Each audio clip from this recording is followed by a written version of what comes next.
तुम्हारे अब्बू नहीं है यहाँ, फिर भी हिजाब पहना हुआ है। तो तुम तो खिलाफ थी इसके। आपको ऐसा क्यों लगता है आफाक भाईजान? मुझे इस तहजीब से कोई शिकायत नहीं है, पर शायद आप ये सोच रहे मैंने ये उतार दिया तो अब्बू से मेरी चुगली करने का आपको मौका मिल जाएगा। क्यों? गलत सोच रहे हो तुम मेरे बारे में। मुझे तुम्हारी सोच पसंद है। मैं तो खुद कदम से कदम मिला के चलना चाहता हूँ तुम्हारे साथ। पर मेरे साथ कदम से कदम मिलाना आपके लिए आसान नहीं होगा। अच्छा, अगर ऐसा है तो आजमा के देख लो।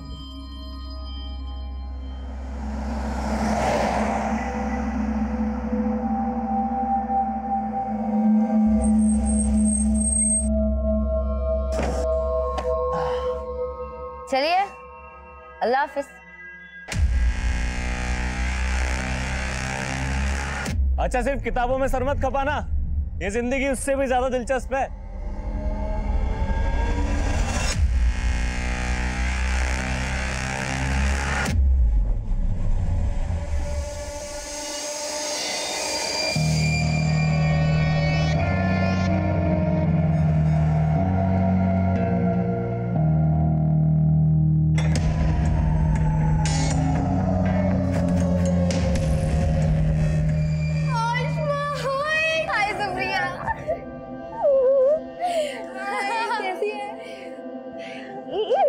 अरे यार, हॉस्टल एकदम खाली खाली लग रहा है। हाँ यार, ज्यादातर लड़कियां आज आई नहीं। अच्छा, और बता, तेरी छुट्टियां कैसी रही?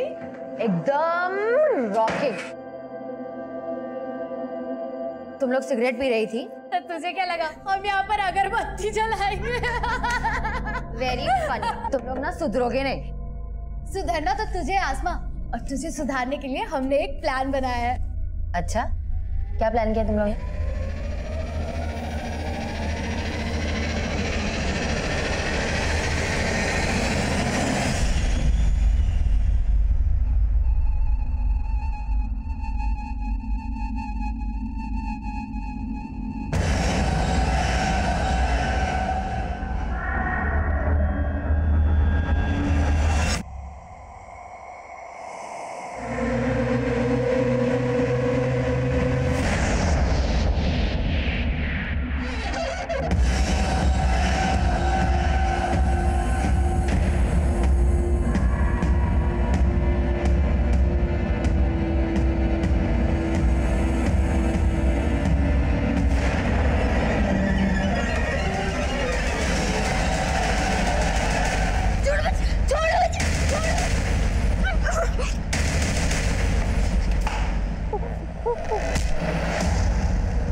सब इसके पैर पे छायापुरी भी लिखा है।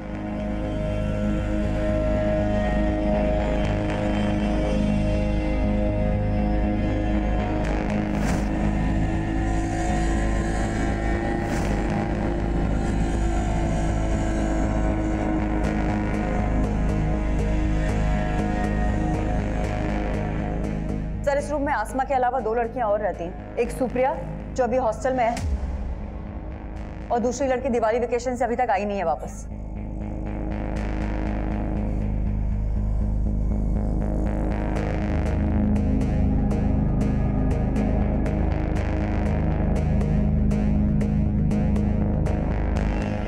सर, इसी टेबल पर से हमें ये स्विच ऑफ मोबाइल भी मिला है। कस्टडी मिला। सुप्रिया, तुम आसमा की रूममेट, आसमा का बेड, तकिया सब कुछ खून से लथपथ है, तो तुम कह रही हो तुम्हें कुछ नहीं पता? सर, मैं कुछ नहीं छुपा रही हूँ सर। मैं रात को रूम में नहीं थी, मैं अपने फ्रेंड्स के साथ उनके रूम में थी, और जब हम गए थे तो आसमा अकेली थी रूम पे। देख आसमा, तुझे नहीं आना तो कोई बात नहीं, लेकिन दरवाजा अंदर से बंद मत करना, मैं रात को आऊंगी तो तेरी नींद डिस्टर्ब हो जाएगी। तो तुमने जानबूझ के आसमा को दरवाजा खुला रखने के लिए कहा था? हाँ, लेकिन मैं सच कह रही हूँ सर, मैं अपने फ्रेंड के साथ उनके रूम में थी और उनसे बातें करते करते मैं सो गई और जब सुबह उठी तो देखा।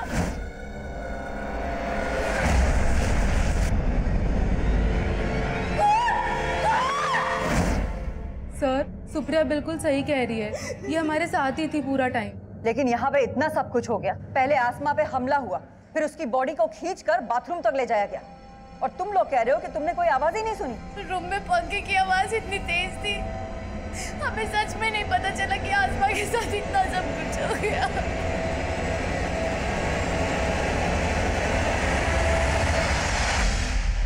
इतना ब्रूटल मर्डर, लड़की को कमरे से घसीटकर बाथरूम तक ले जाया गया। किसी ने कुछ देखा नहीं, किसी ने कुछ सुना नहीं, जरूर कोई कुछ छुपा रहा है। हो सकता है सर, लेकिन आसमा की लाश को देख के ऐसा लगता है जैसे उसके साथ रेप भी हुआ था। जरूर कोई लड़का इन्वॉल्व है, लेकिन ये गर्ल्स हॉस्टल है सर, और वार्डन का कहना है कि यहाँ पे 24 घंटे तक सिर्फ एक गार्ड ही रहता है, और एक कुक है जो सुबह आता है और रात में चला जाता है। गार्ड को हमने हिरासत में ले लिया है सर। हाँ सर, ये वही कुक है जो सुबह 6 बजे आता है और रात को 10 बजे डिनर के बाद चला जाता है। उसके बाद सोने से पहले मैं खुद पूरा राउंड लगाती हूँ। कल रात 11 सवा 11 बजे मैंने पूरा राउंड लगाया था, लेकिन सर तब सब कुछ ठीक था, और सुबह सुप्रिया की 5 बजे आवाज आई, तब सब पता चला। आसमा का हॉस्टल में किसी से कोई झगड़ा? नहीं सर।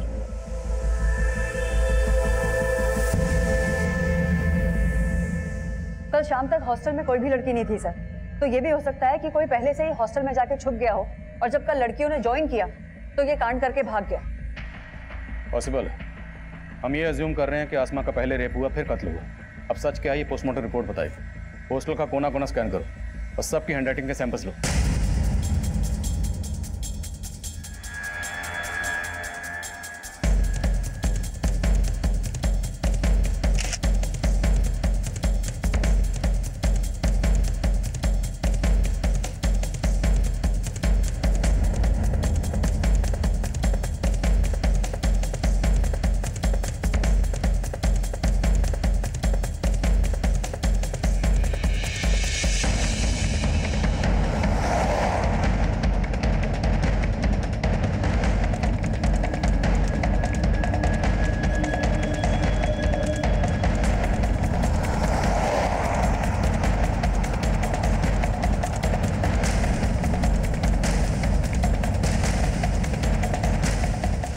इतना ऊंचा है सर कि यहाँ से आना और भागना दोनों ही पॉसिबल नहीं है। देखो, अगर कुछ सीढ़ियों से आया तो पक्का मेन गेट से एंट्री मारी होगी, मतलब गार्ड झूठ बोल रहा है। पर अगर कोई यहाँ से आया तो फिर ये किसी पेशेवर मुजरिम का काम। सर यहाँ कहीं सीसीटीवी भी नहीं है, तो दोनों ही पॉसिबिलिटीज हैं। हॉस्टल के आसपास सबसे पता करो, जहाँ भी सीसीटीवी मिले उसे खंगालो, और हॉस्टल में जितने भी लोगों का आना जाना था एक एक की डिटेल निकालो।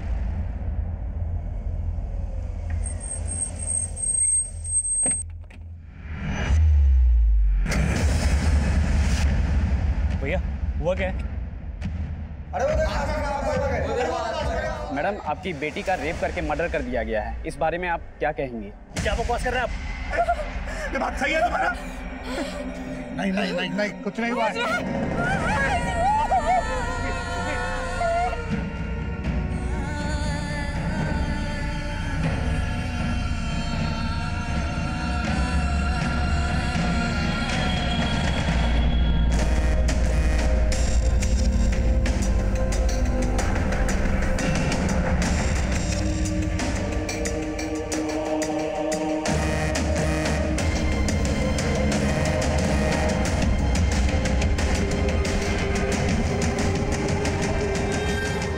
थर्ड फ्लोर पुलिस ने सील किया हुआ है। फिलहाल बाकी के रूम में तुम लोग आपस में एडजस्ट कर लो।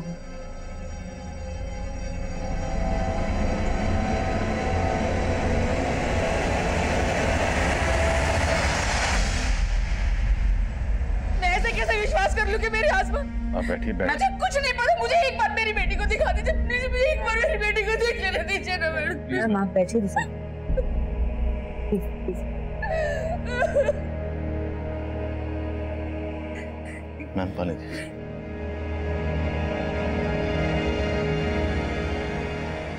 देखिए, आसमा की बॉडी को हमने पोस्टमार्टम के लिए भेजा है। मैं वो सब कुछ नहीं जानती, मुझे बस एक बार मेरी बेटी से मिल लेने दीजिए, एक बार। देखिए, मैं समझ सकता हूँ एक माँ के नाते ये वक्त आपके लिए आसान नहीं है, पर मैं आपको बताना चाहता हूँ कि आसमा की बॉडी की जो हालत है वो देखना आपके लिए और भी मुश्किल होगा। आपके कह देने से मैं मान लूं कि मेरी बच्ची, अरे कल ही तो उसे हंसता खेलता देखा था। अम्मी इतनी मुश्किल से पैक किया था, अपने ऑफिस खोल दिया। अरे ये देख, घर के बने लड्डू हैं, तूने रखना ही भूल गई थी। अब्बू आप इतने चुप चुप क्यों है? लगता अभी भी मुझसे नाराज है। बेटा ख्यालात तो तेरी अम्मी से भी नहीं मिलते हमारे, फिर भी निभा लिया ना।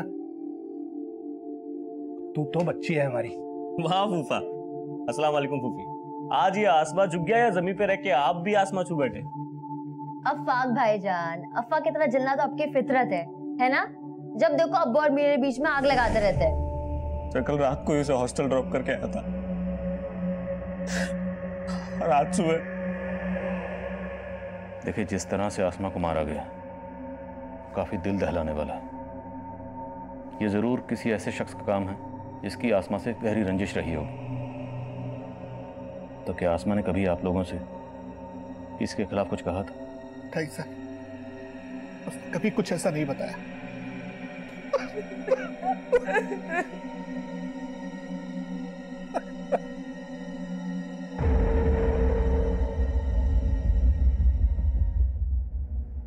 अच्छा सुन लो,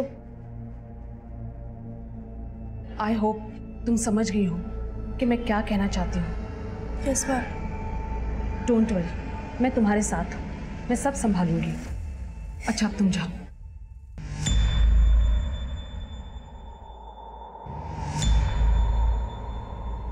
हमने कई लोगों की हैंडराइटिंग ली है सर, लेकिन किसी की भी लिखावट इस लेटर की लिखावट से मैच नहीं करती।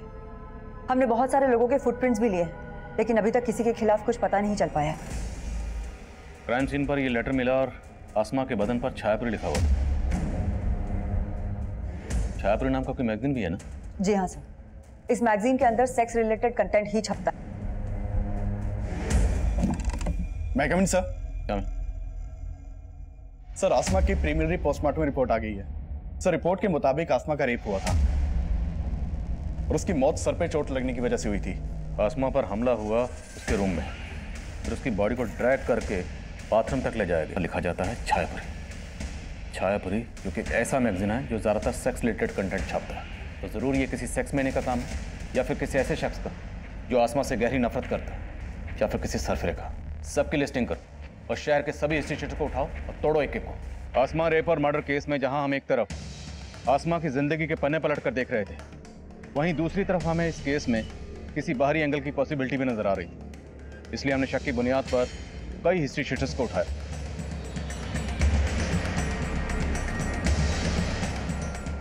सबके डीएनए सैंपल्स, हैंडराइटिंग और फुटप्रिंट्स लिए गए। हमने हर वो मुमकिन कोशिश की जिससे हम जल्द से जल्द मुजरिम तक पहुंच सकें। हॉस्टल का गार्ड भी हमारा स्ट्रॉन्ग सस्पेक्ट, उससे सच उगलवाने के लिए हमने कई तरीके अपनाए। मैडम मैंने कुछ नहीं किया। अब तू नहीं बचेगा, तेरा डीएनए टेस्ट लेंगे और 2 मिनट में पता चल जाएगा कि आसमा का मर्डर और रेप तूने ही किया। मैडम मैं आपको सब कुछ बताना चाहता था, लेकिन वार्डन मैडम ने रिक्वेस्ट की थी कि मैं रमन भाई के बारे में आपको कुछ भी ना बताऊं। रमन कौन है? वार्डन मैडम का छोटा भाई, उनका अक्सर हॉस्टल में आना जाना है और वो कल रात भी आए थे। उनका हॉस्टल में दीप्ति नाम की एक लड़की से अफेयर है। रहता कहाँ है वो? मैं तो सिर्फ दीप्ति से मिलने गया था सर। सर आसमा को तो मैं जानता ही नहीं हूँ, मैं कसम से बोल रहा हूँ, सच मैंने कुछ नहीं किया सर। अगर तुम्हारे भाई रमन ने कुछ नहीं किया तो गार्ड को उसका नाम लेने से मना क्यों किया? मैं डर गई थी मैडम, मैं अपने भाई की हरकतों से परेशान थी, लेकिन मेरा यकीन कीजिए उसने कुछ नहीं किया। आप चाहो तो वो दीप्ति से पूछिए, उसने कुछ नहीं किया। सर मेरा कोई अफेयर नहीं है रमन के साथ। वो मुझे परेशान कर रहा था सर। पहले उसने मुझे प्रपोज किया, मैंने मना किया तो वो मेरे पीछे ही पड़ गया सर। पिछले काफी दिनों से सर वो मुझे हरास कर रहा है।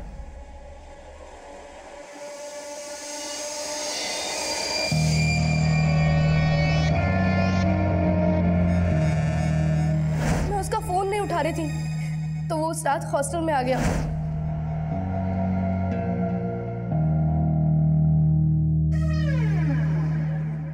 रमन, मैंने तुम्हें पहले भी कहा है मेरा पीछा छोड़ दो। ऐसे छोड़ दूं? प्यार करता हूँ मैं तुमसे। रमन, तुम यहाँ से जाते हो या मैं चिल्लाऊं?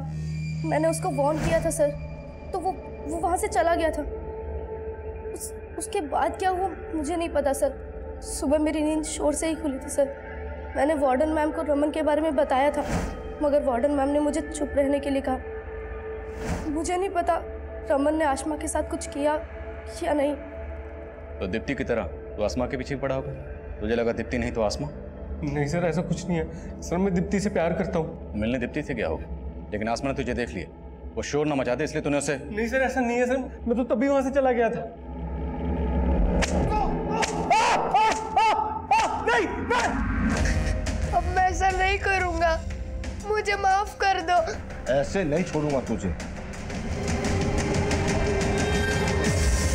अरे साहब, छायापुरी मैगजीन तो हर नुक्कड़ और चौराहे पे बिकती है। अब एक ऐसा रेपिस्ट जो छायापुरी मैगजीन पढ़ता है, उसको ढूंढना तो समुद्र में सुई ढूंढने जैसा है। लेकिन ढूंढना तो पड़ेगा। ठीक है साहब, आप बोलते हो तो कोशिश करके देखता हूँ। हेलो, हाँ बोल। सर, गार्ड और रमन दोनों वहीं अटके हैं, लेकिन उनके फुटप्रिंट का साइज क्राइम सीन पे मिले फुटप्रिंट के साइज से मैच करता है। मैंने दोनों के डीएनए सैंपल्स भी ले लिए हैं सर, लेकिन रिपोर्ट आने तक वेट करना पड़ेगा। ये दोनों इतनी आसानी से कुछ नहीं उगलने वाले। क्राइम सीन से हमें जो आसमा का फोन मिला था उसे अच्छे से स्कैन करो, उससे हमें कोई ना कोई क्लू जरूर मिलेगा। मैगविन सर। हमें सर, हमने हॉस्टल के आसपास के सारे सीसीटीवी खंगाले। क्राइम वाले दिन हॉस्टल के पीछे की तरफ एक कार वहां के सीसीटीवी में कैप्चर हुई थी। सर, मैं वहां की फुटेज लाया हूँ। लेकर सर, इस गाड़ी का नंबर विजिबल नहीं है। मैंने इस गाड़ी के बारे में आसपास के लोगों से पूछताछ की, लेकिन पहले किसी ने भी इस गाड़ी को यहाँ नहीं देखा। सर, सस्पिशियस बात यह है, ये गाड़ी रात को 1 बजे यहाँ आई, इस गाड़ी में से कोई उतरा और फिर अर्ली मॉर्निंग वापस आया। जिस डायरेक्शन में ये गाड़ी गई है उस डायरेक्शन के सीसीटीवी खंगालो। हो सकता है वहाँ के किसी सीसीटीवी में इसका नंबर कैप्चर हुआ। Okay sir.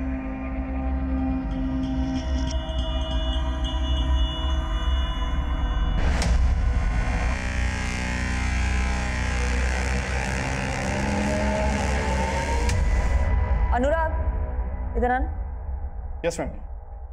ये आसमा के फोन पे आफाक नाम के लड़के के 5 मिस कॉल है। मैम, आफाक तो आसमा का कजन है जो आसमा के पेरेंट्स के साथ आया था। आफाक ने आसमा को 5 बार कॉल किया, लेकिन आसमा ने एक भी बार रिसीव नहीं किया।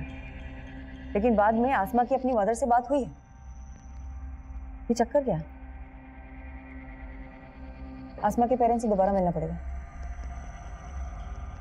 ये वही गर्ल्स हॉस्टल है जहां आसमा का इतना ब्रूटल रेप और मर्डर हुआ, पर पुलिस अभी तक इस केस में नाकाम नजर आ रही है। अब अफसोस करने का क्या फायदा? वक्त रहते अगर आसमा के पर काट दिए होते तो यह दिन नहीं देखना पड़ता। चारों तरफ इज्जत का कचरा हो रहा है। आपको अपनी इज्जत की पड़ी, अपनी बच्ची का कोई दुख नहीं? दुख है मुझे, इसीलिए कोस रहा हूं तुझे। एक नहीं सुनती थी मेरी। पता नहीं वहां किस लड़के के साथ चक्कर चल रहा था उसका। वहां उसके साथ इतना कुछ हुआ और आप उसको ही।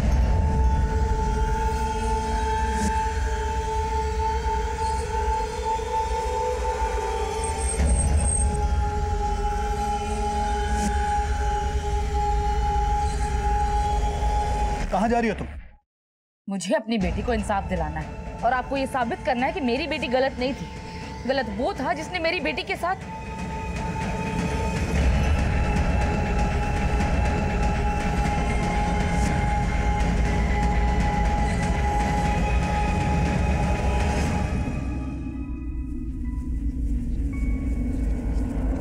मैं आपसे अफवाक के बारे में बात करना चाहती हूँ। क्या आमना का और अफवाक का कोई इशू था? कैसी बातें कर रही हैं मैडम? भला अफाक का आसमा से क्या इशू होगा? देखिए, मर्डर वाली रात को अफवाक ने 5 बार आसमा को फोन किया था और उसने एक भी बार उसका फोन नहीं उठाया। और उन 5 मिस्ड कॉल्स के बाद उसकी बात आपसे हुई थी। क्या बात हुई थी? बस नॉर्मल बातें हुई थी। हाँ अम्मी, मैं ठीक हूँ और अच्छे से पहुँच गई थी। बस ठीक से रहना। तो अकेली रहती है ना तो दिल में फिक्र सी रहती है। आप मेरी टेंशन मत लो अम्मी। अच्छा, अब्बू से बात करवाओ। अरे तेरे अब्बू तो बाहर टहलने गए हैं और फोन भी घर पर छोड़ गए। अच्छा, मुझे उनसे कुछ बात करनी थी, आएंगे तो फोन करवाना। अच्छा, ऐसी क्या बात है जो सिर्फ अब्बू से करनी है, मुझसे नहीं? ऐसा कुछ नहीं अम्मी, बस बात करनी थी कुछ। अब वो आएंगे ना तो मेरी बात करवाना। उस दिन मैं जरा देर से टहल कर घर वापस आया, इन्होंने बताया था मुझे लगा रात काफी हो गई है, इसलिए अगले दिन फोन करूंगा ये सोचकर सो गए हम लोग। लेकिन ऐसी क्या बात होगी जो वो आपसे ही करना चाहती थी? मुझे खुद कुछ समझ में नहीं आ रहा मैडम। देखिए, हमें पता चला है कि आसमा लिबरल थॉट्स की लड़की थी और शायद आपको उसकी इस बात से परेशानी भी थी, तो कहीं कुछ ऐसा तो नहीं कि आप हमसे कुछ छुपा रहे हो? कैसी बातें कर रही है मैडम आप? मैं भला आपसे कुछ क्यों छुपाऊंगा? मैं मानता हूं कि हमारी बेटी आसमा कुछ अलग ख्यालात की थी, लेकिन मैंने हमेशा उसको यही समझाया कि बेटा इस तरह की बातें सिर्फ बातें करने तक ठीक, कोई महान नहीं बनता इन बातों से, बल्कि दुनिया सबसे पहले दुश्मन ऐसे ही लोगों की बनती है। मैडम अब तो मुझे यकीन हो चला है कि मेरी बेटी ऐसी नफरत का शिकार हुई जिसमें लोग बस्ती की बस्ती जला देते हैं, वो तो फिर भी एक छोटी सी मासूम मेरी प्यारी सी बच्ची थी।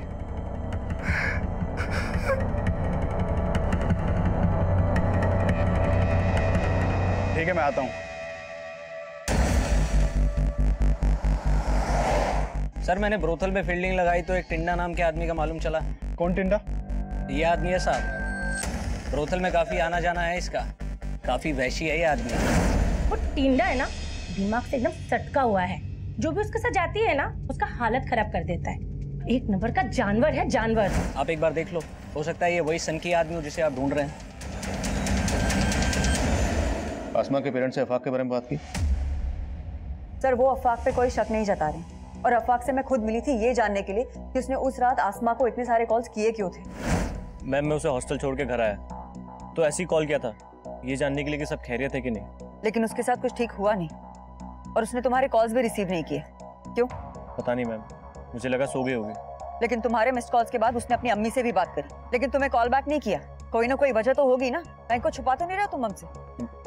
नहीं मैम, मैं कुछ नहीं छुपा रहा। फिर भी इस अफाक के बारे में सब कुछ पता करो, हो सकता है कुछ छुपा रहा हो, और ये भी पता करो कि मर्डर की रात ये कहाँ था। Okay sir. मैं कमिंग सर। सर, हमारे खबरियों से इस तेजस और टिंडा नाम के आदमी की इंफॉर्मेशन मिली है। सर, इसके बारे में जो भी पता चला उस हिसाब से शक किसी के ऊपर जाता है।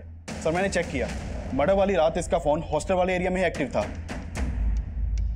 उठाओ इसे। Yes sir. मुझे क्यों लाए साहब? मैंने कुछ नहीं किया। तू क्या कर सकता और क्या नहीं कर सकता सब पता लगा लिया हमने। आसमा के ऊपर बुरी नजर थी ना तेरी? साहब, मैं किसी आसमा वासमा को नहीं जानता साहब, और उस रात तो मैं किसी और आइटम के साथ था। किसके साथ था? उमा साहब, प्रोस्टिट्यूट है। मैं मानता हूँ साहब, मैं ऐसा ही हूँ, सिर्फ प्रोस्टिट्यूट्स के साथ ही सोता हूँ, लेकिन साहब आज तक मैंने कभी किसी आम लड़की के ऊपर बुरी नजर नहीं डाली साहब। टिंडा के पैर के साइज क्राइम सीन पर मिले फुटप्रिंट के साइज से मैच कर रहे हैं।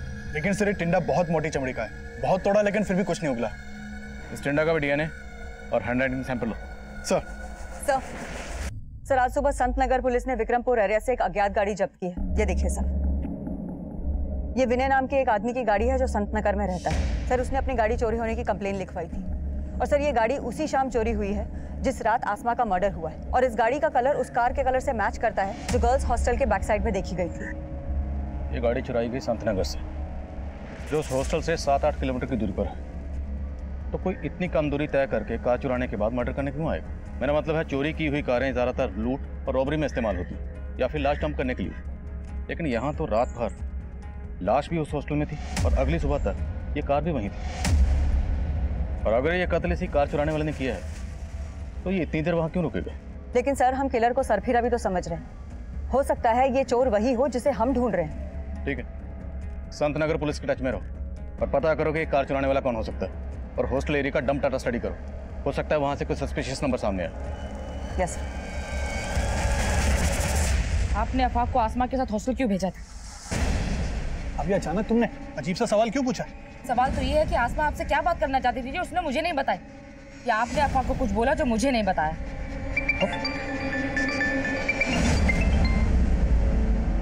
हेलो, पुलिस आपको गुमराह कर रही है। क्या? वो आसमा के कातिल को जानती है लेकिन उसको बचा रही है। किसको बचा रही? और आप कौन बोल रहे हैं? मैं जो कोई भी हूँ आपका शुभचिंतक हूँ। आसमा का रेप और मर्डर शांतनु ने किया है। शांतनु? कौन शांतनु? बिजनेसमैन गुरुदत्त का बेटा शांतनु। शांतनु का एक दोस्त भी है, जो उसके साथ मिला हुआ है। हॉस्टल वाले एरिया में एक्टिव था और ये अनिरुद्ध सुप्रिया के काफी टच में था। इस सुप्रिया पर मुझे शुरू से ही शक था। सुप्रिया और अनिरुद्ध दोनों को उठा के लो। सर मैं कमिंग सर। कमिंग।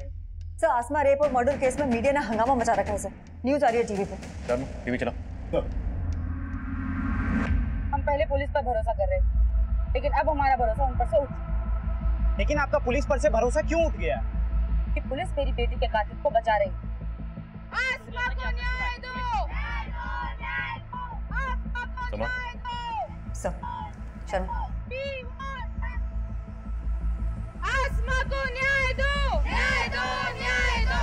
आसमा को न्याय दो, न्याय दो, न्याय दो। We want justice, we want justice। आसमा को न्याय दो, न्याय दो, न्याय दो। We want justice, we want justice। आपको कोई गलतफहमी हुई है? कोई गलतफहमी नहीं हुई है मैडम। लेकिन आपको क्यों ऐसा लग रहा है कि हम किसी को बचा रहे हैं? आखिर वजह क्या है? आसमा का रेप और मर्डर शांतनु ने किया है। शांतनु? कौन शांतनु? आप उस बिजनेसमैन के बेटे शांतनु को बचा रहे हैं। शांतनु? मैम ये शांतनु अनिरुद्ध का दोस्त है, जिसका नंबर हमें सुप्रिया के कॉल रिकॉर्ड से मिला था। वो मर्डर वाली रात शांतनु का नंबर भी हॉस्टल वाले एरिया में ही बंद था। लेकिन उस पीसीओ से फिरोजा को किसने फोन किया था, ये हमारे लिए जानना बहुत जरूरी है। एक काम करो, अनिरुद्ध, शांतनु और सुप्रिया, इन तीनों को लेकर आओ और पीसीओ पे भी जाके आओ। Okay ma'am. तो अनिरुद्ध और शांतनु, तुम लोग उस रात हॉस्टल गए थे या नहीं? हाँ सर, ये दोनों गर्ल्स हॉस्टल में आए थे, लेकिन सर ये लोग मुझसे और मेरी फ्रेंड से मिलने आए थे। उस रात हॉस्टल में ज़्यादा लड़कियां नहीं थी, इसीलिए हमने पार्टी प्लान किया था। मैंने आसमा को भी इनवाइट किया था सर। व्हाट? तू उन लोगों को यहाँ बुला रही है? पागल हो गई सुप्रिया? किसको पता चला ना तुझे यहाँ से निकाल देंगे। लेकिन उसने आने से मना कर दिया, फिर हम लोग दूसरे रूम में पार्टी कर रहे थे। तुम्हारे हॉस्टल में मेल्स के आने पर पाबंदी है, है या नहीं? तो तुम लोग हॉस्टल में कैसे घुसे, वो भी इतनी रात को?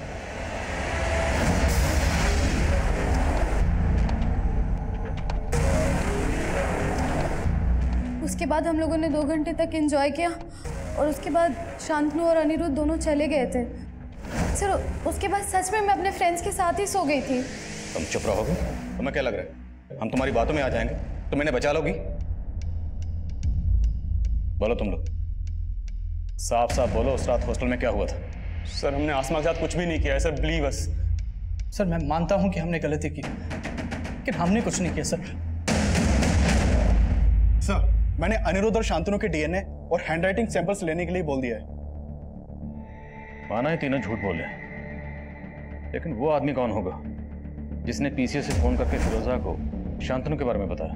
सर वहाँ पीसीओ पे भी गया था, वहाँ कोई सीसीटीवी नहीं था और उस पीसीओ पे ये भी नहीं पता चल पाया कि ये कॉल किसने किया होगा। हमारी रडार पर सिर्फ शांतनु नहीं बल्कि अनिरुद्ध, सुप्रिया, हॉस्टल वार्डन सुनीता, सुनीता का भाई रमन और टिंडा भी शामिल थे। इन सबको हम स्ट्रॉन्ग सस्पेक्ट मान रहे थे, लेकिन सवाल यह था कि वो गुमनाम कॉलर कौन था जिसने आसमा की अम्मी को फोन करके सिर्फ शांतनु को आसमा का गुनहगार बताया था, जिसकी वजह से आसमा की अम्मी ने एक ऐसा जज्बाती कदम उठाया और उस कदम को मीडिया ने इतना उछाला कि लोग अब हमारी काबिलियत पर ही शक करने लगे थे। मुझे इस केस से हटाने की मांग उठने लगी थी, लेकिन मेरे सीनियर ने मेरा साथ दिया और अब मैंने तय कर लिया कि मुझे ये केस जल्द से जल्द सॉल्व करना है। हमने सारे सस्पेक्ट को बारीकी से इन्वेस्टिगेट करना शुरू किया।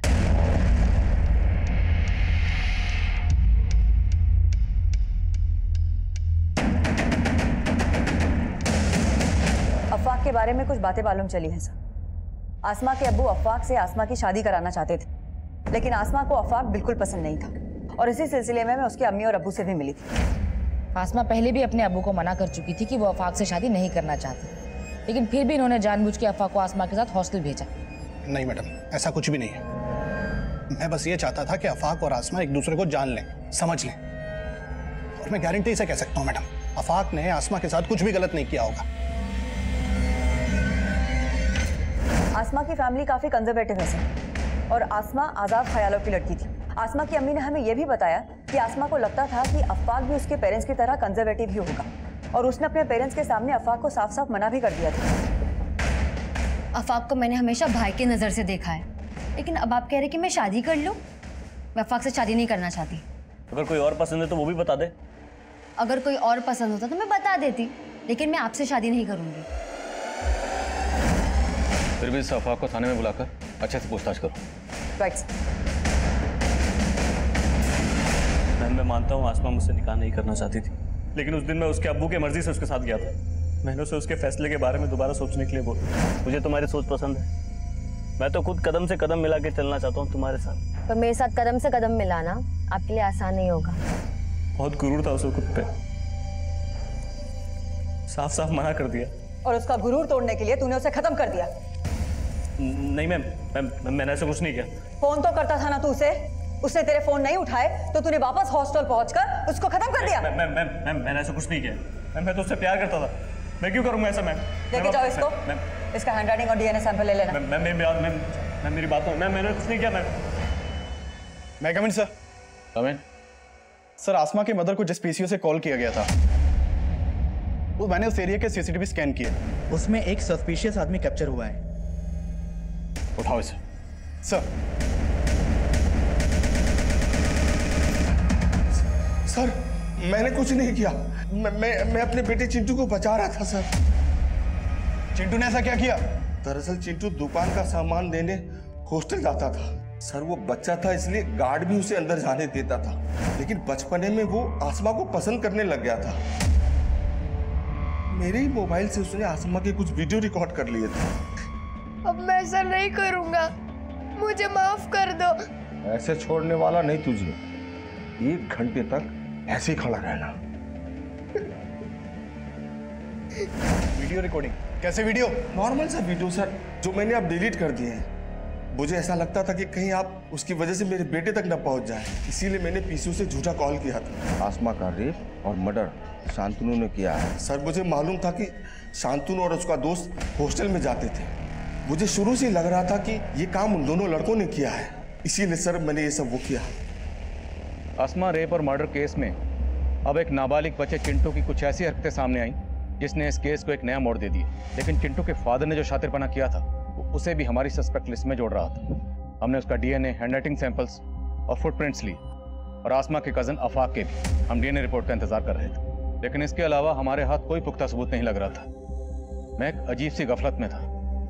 अक्सर यही सोचता रहता कि क्या हम सही डायरेक्शन में थे। ये केस मुझे लगातार झकझोर रहा। क्राइम सीन के मंजर मुझे रात भर सोने नहीं देते थे। ऊपर से मीडिया का प्रेशर इतना ज्यादा था कि मेरे सीनियर्स ने इस केस को सॉल्व करने के लिए मेरे लिए एक डेडलाइन मुकर्रर कर दी। मैं अक्सर ये सोचकर परेशान हो जाता कि अगर मैं इस केस को सॉल्व ना कर पाया तो क्या उस मासूम बच्ची आसमा को कभी इंसाफ मिल पाएगा? मैं कम इन सर। सर मैं उस कार चोर के बारे में पता कर रही थी, तो पता चला है कि पूरे डिस्ट्रिक्ट में पिछले 25 दिनों में 20 गाड़ियां चोरी हुई हैं, और इनमें से ज्यादातर गाड़ियां कुछ दिनों के गैप के बाद कहीं भी खड़ी मिल गई। 25 दिनों में 20 गाड़ियां? जी सर। मतलब तकरीबन हर रोज एक गाड़ी चोरी हो रही थी? Yes sir. जिन एरिया से ये कार्स चोरी हुई है वहां कहीं कहीं चोर सीसीटीवी फुटेज में कैप्चर हुआ है, लेकिन चेहरा कहीं भी क्लियर नहीं है। ये देखिए सर, यहाँ कहीं भी इसका चेहरा क्लियर नहीं है, लेकिन सर इसकी चाल में एक लचक है जो हर फुटेज में एक जैसी है। और सर हॉस्टल के बैक साइड के सीसीटीवी फुटेज में भी उस आदमी की चाल में ऐसी ही लचक दिख रही थी। और सर हो सकता है कि हॉस्टल के बैक साइड में जो कार देखी गई थी वो भी इसी ने चुराई हो, और आसमा के मर्डर और रेप में भी इसी का हाथ हो। लेकिन सर ये दुबला पतला आदमी जो सही से चल नहीं सकता, सर कैसे हिम्मत करके हॉस्टल के अंदर घुसा होगा और उसने आसमा का रेप और मर्डर किया होगा? हो सकता है ये वो ना हो जिसकी तलाश हमें, लेकिन फिर भी कंफर्म करना जरूरी है कि उस रात ये गाड़ी यही वहां लेकर आया था। हॉस्टल के आसपास सब जगह पता करो, क्या उस रात कोई ऐसा आदमी देखा गया था जो इसकी तरह लगना कर चल रहा था? सर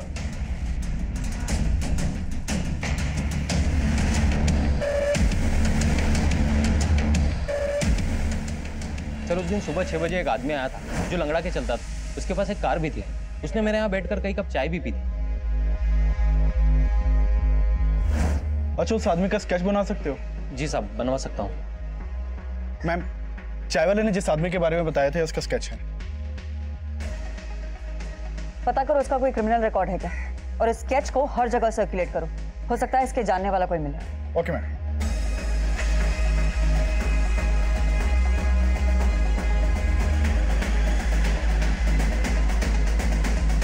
सर जानता हूँ इसको, ये सखाराम है। सखाराम? कहाँ रहता है ये? सर घर तो मालूम नहीं है, लेकिन आगे ये गैरेज है, वहाँ मैकेनिक का काम करता है।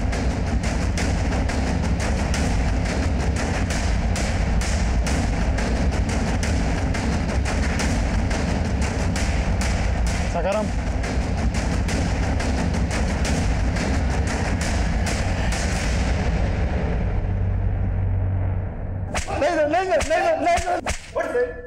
नहीं साहब, मैं मानता हूँ कि मैं गाड़ी चुराता हूँ, लेकिन सर मैंने किसी लड़के के साथ कुछ नहीं किया।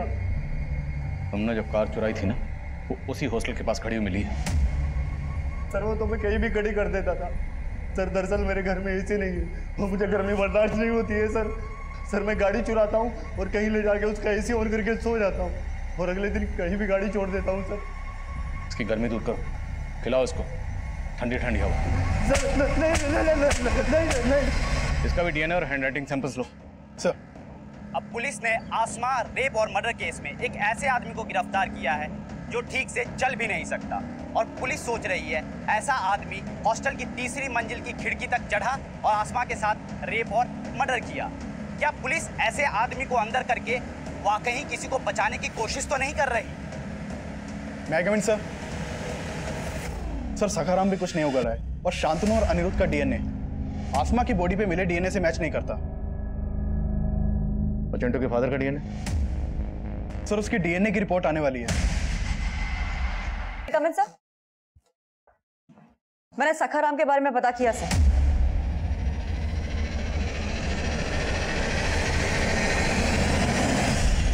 अब तेरा नाटक खत्म। रिपोर्ट आ गई है, तेरा डीएनए मैच हो गया। अब अगर एक भी झूठ बोला ना, तेरी हड्डी पसली कर दूंगा। सर मैं अपनी बीवी से तंग आ गया था, इसलिए मुझे हर औरत से नफरत हो गई थी। फिर एक दिन मुझे वो लड़की दिखी, वो मुझे पसंद आ गई थी सर। उसके बाद मैं उसके पीछे पीछे हॉस्टल गया। मालूम चला कि हॉस्टल बंद है और सारी लड़कियां छुट्टी पर गई। जब छुट्टियां खत्म हुई तो उसके बाद मैं उस रात वहाँ पहुँचा।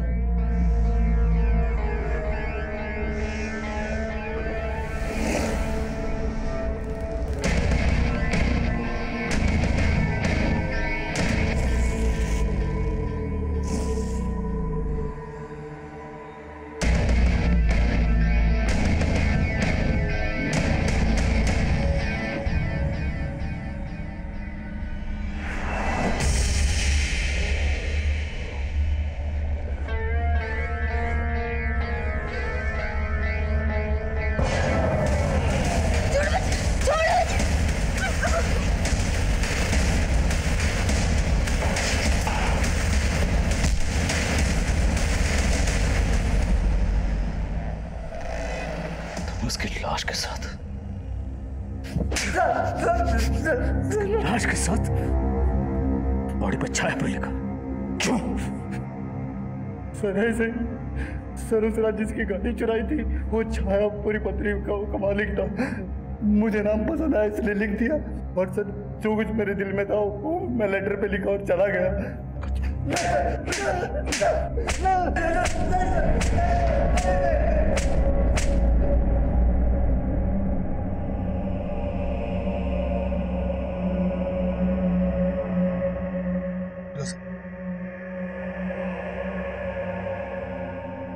आप बोल रहे थे ना मेरी बेटी का वहां किसी लड़के के साथ चक्कर, देख लिया ना क्या सच सामने आया। मैं तुमसे माफी मांगता हूँ फिरोजा, मैं कभी आसमा को समझ ही नहीं पाया।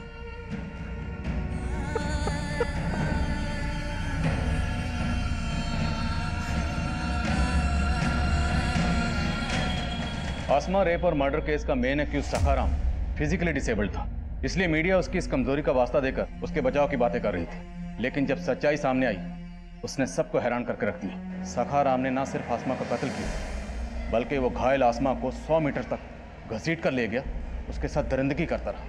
लेकिन हॉस्टल में मौजूद किसी ने कोई आवाज़ नहीं सुनी, किसी ने कुछ नहीं देखा, कुछ नहीं सुना। जबकि उस रात हॉस्टल में सखाराम के अलावा वार्डन सुनीता का भाई रमन और सुप्रिया के दोस्त अनिरुद्ध और शांतनु भी मौजूद थे, जो गलत तरीके से हॉस्टल में दाखिल हुए थे। जिससे साबित होता है कि आसमा एक ऐसे प्रमाइसिस में रह रही थी जहाँ पर सिक्योरिटी ताक पर थी।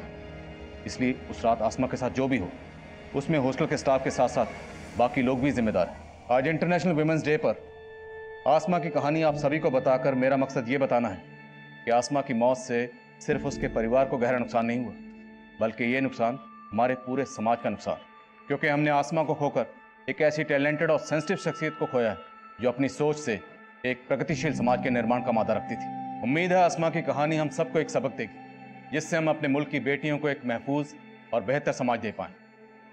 अब मैं आदिल खान आपसे इजाज़त लेता हूँ। आपसे फिर मुलाकात होगी एक और नए केस के साथ। तब तक देखते रहिए क्राइम पेट्रोल 10 तक। मकसद बताना नहीं, बचाना है।